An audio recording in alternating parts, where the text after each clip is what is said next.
رتل بصورة قاف في القرآن، واقرأ قراءات من التبيان.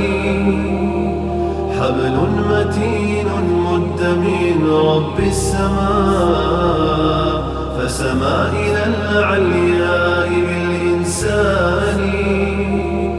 هو للقلوب ربيعها وجلاؤها، وملاذها من قسوة الأحزان.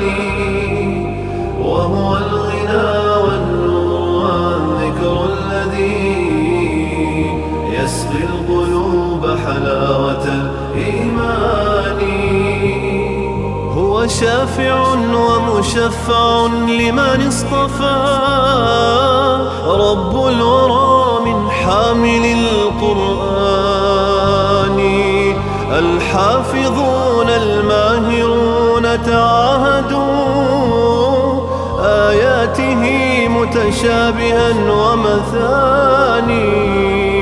قالوا نرتله ب7 أحرف، أكرم بجمع مثقل الميزان. هم خير أمتنا وأشراف الملا، وهم الحماة وعدة الأوطان.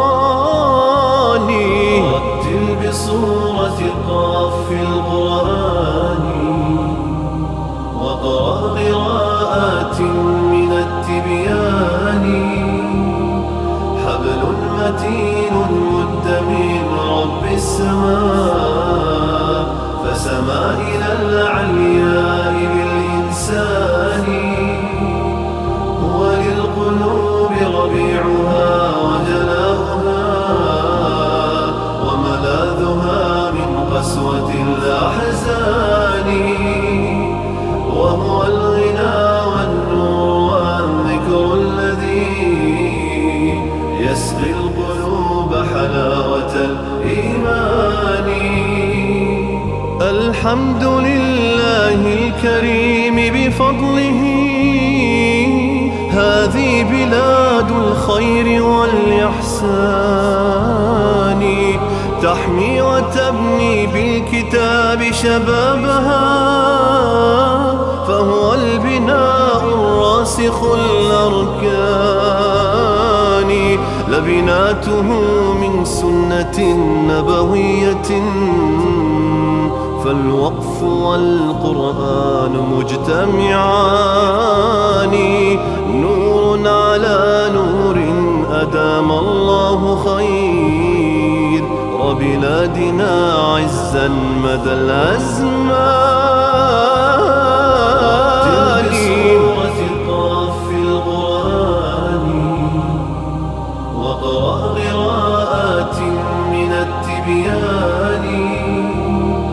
حبل متين مد من رب السماء، فسما إلى العلياء بالإنسان. هو للقلوب ربيعها وجلاؤها، وملاذها من قسوة الأحزان.